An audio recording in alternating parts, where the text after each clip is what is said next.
It's time to have a conversation about the New York Knicks. With the rise of Jalen Brunson and the outstanding play of Julius Randle, the Knicks have become playoff contenders for the last 4 or 5 years. This was established by Tom Thibodeau's culture of defense and grit, combined with Leon Rose's moves of trading for guys like Derrick Rose, Isaiah Hartenstein, and Josh Hart.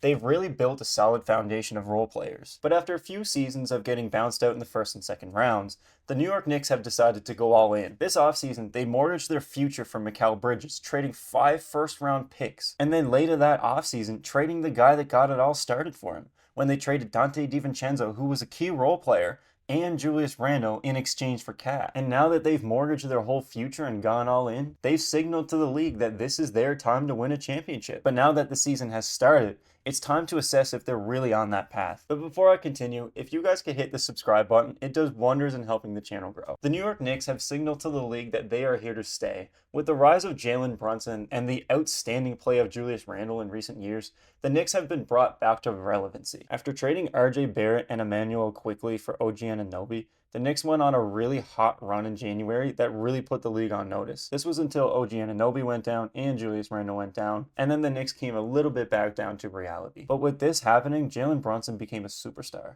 It was clear that he was the only guy that could create his own shot and that it was his show to run. And this is when he became a superstar. He averaged 29 points per game and took the Knicks to the playoffs. In that playoff run, he averaged 35 points per game with little supporting cast.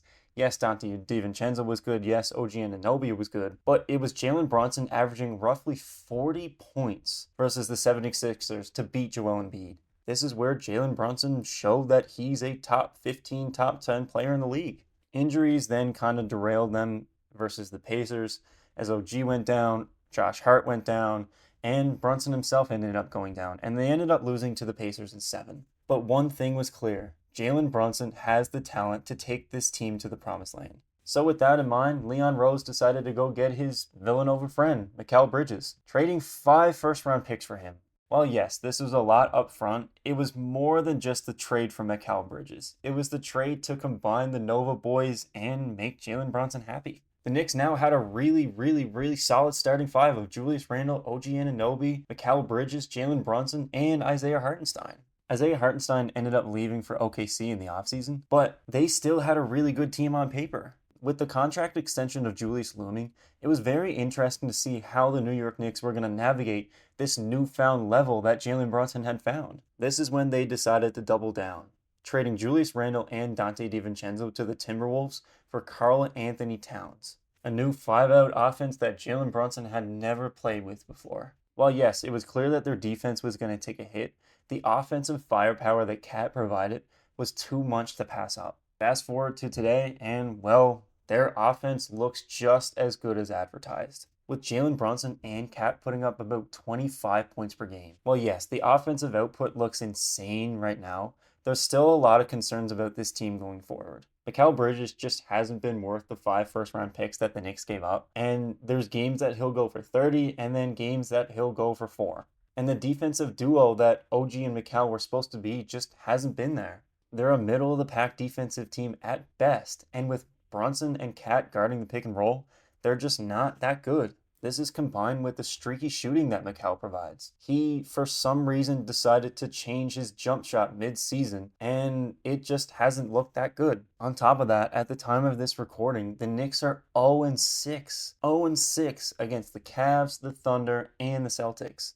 This is an extreme issue for a team that was supposed to be going all in. I mean, when you mortgage your whole future for Mikal Bridges and Karl Anthony Towns, you have to be able to go up against these teams.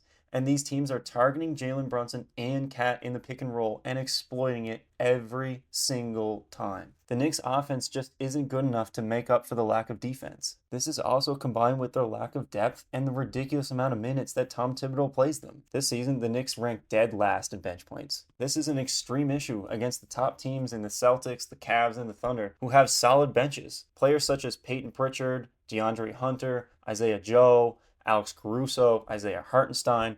These guys are just guys that the Knicks just don't have on their team. And as we've seen with the last two championships in the Celtics and the Nuggets, you need to have a deep team in order to win. A huge plus for the Knicks will also be getting Mitchell Robinson back, as he provides a much needed punch on defense and depth. They could run lineups similar to what the Timberwolves did, where they had the best defense in the league. I mean, no, Mitchell Robinson is not Rudy Gobert, but we've seen that that's a formula that can work. Cat at the 5 just really doesn't cut it. Especially with Jalen Brunson as a point guard, it's too easy to exploit. That's why having Mitchell Robinson will be a huge addition for them. Having some rim protection and a big body down low with Cat, that's going to be really hard to score on. I think going into the future, Leon Rose still made the right decision trading for Cat and trading for Bridges. This team just isn't quite complete yet. They clearly lack holes in bench and defense, but I think moving forward, they do have the smarts to make this work. Leon Rose has showed time and time again that he can go get role players for the cheap. I mean, the Knicks only traded Cam Reddish and a first-round pick for Josh Hart, or when they traded DSJ and a second-round pick for Derrick Rose. Leon Rose has shown that he can go get quality role players to surround this team with, and I think that's all they need. I think they just need a deeper team